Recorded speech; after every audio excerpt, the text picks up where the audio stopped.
Side jointing ఎలా చేయాలంటే ఇప్పుడు చూపిస్తాను చూడండి. సైడ్ జాయింటింగ్కి ఫస్ట్ వచ్చేసేసి ఇది ఉక్స్ పట్టియా కాజా పట్టియా, ఫ్రంట్ పార్ట్ ఇది ఉక్స్ పట్టియా కాజా పట్టియా చూసుకోండి. ఇది వచ్చేసి ఉక్స్ పట్టికి వెళ్ళి ఉక్స్ పట్టి పట్టుకోండి. ఉక్స్ పట్టి పట్టుకొని ఇలా కొలవండి. ఇలా కొలిచేసేసి ఇక్కడికి మార్కింగ్ వచ్చేసింది కదా, ఇక్కడికి ఇలాగ మార్కింగ్ చేసుకోండి.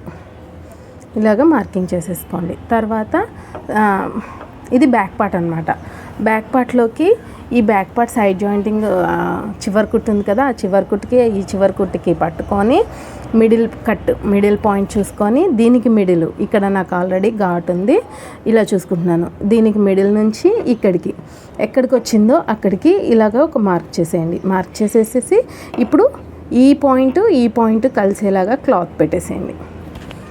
ఇది చివరి సైడు, నడుం సైడ్ అలా కొలుచుకోవాలి. హ్యాండ్ సైడ్ ఎలా కొలుచుకోవాలో చూపిస్తున్నాను చూడండి. హ్యాండ్కి వెళ్ళి వచ్చేసేసి ఫస్ట్ మనం ఆది బ్లౌజ్ ఉంది కదా, ఆది బ్లౌజ్ని బ్యాక్ పార్ట్ సైడ్ పట్టుకోండి.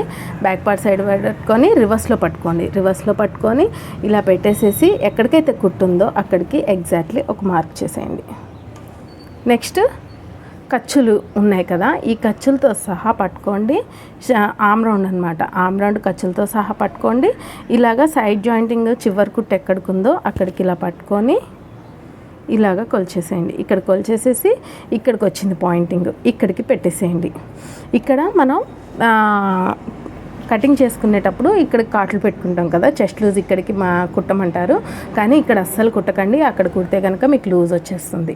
ఇప్పుడు ఆమ్ రౌండ్ ఇక్కడికి వచ్చేసింది కదా, ఈ ఆమ్ రౌండ్ ఇక్కడికి వచ్చేసింది కదా, ఇక్కడ హ్యాండ్ నుంచి ఆమ్ రౌండ్కి కుట్టేసుకుంటూ వచ్చేద్దాం. స్టార్టింగ్ అయితే రఫ్ ఇచ్చేయండి. ఇప్పుడు ఈ మార్కింగ్ కలుపుతూ ఒక కుట్టేయండి.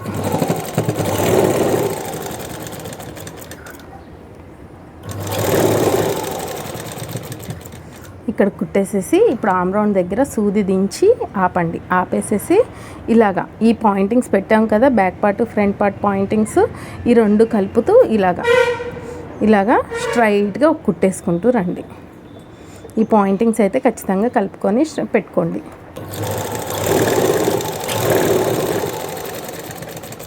ఓకే కదా, ఈ పాయింటింగ్ కలిసేలాగా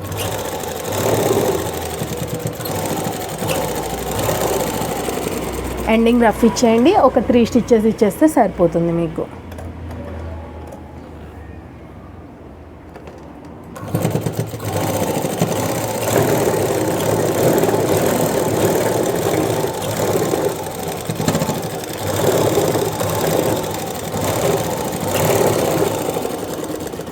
అలా 3వ కుట్టు కూడా ఇచ్చేద్దాము.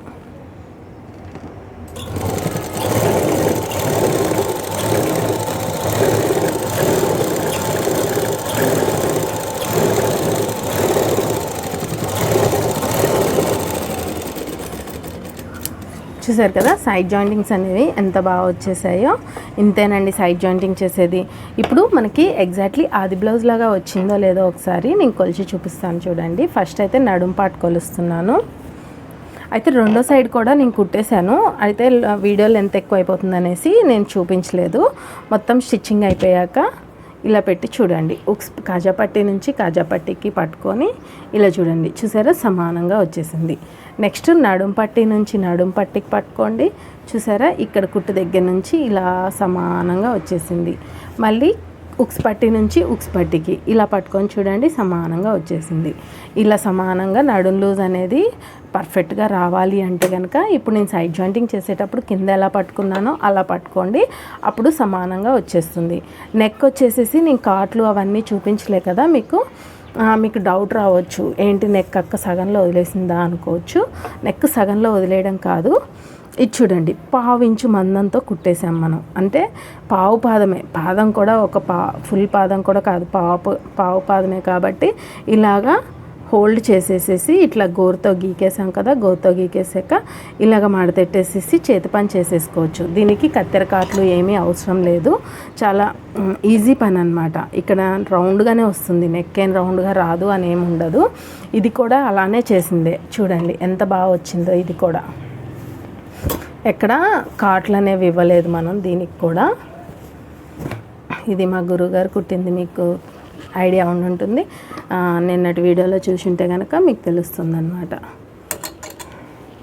చూసారు కదా ఎంత పర్ఫెక్ట్గా వచ్చిందో. కాట్లు ఏమి ఇవ్వలేదు, కాట్లు ఇవ్వకపోయినా సరే నెక్ అనేది రౌండ్గా పర్ఫెక్ట్గా వచ్చేసింది మనకి.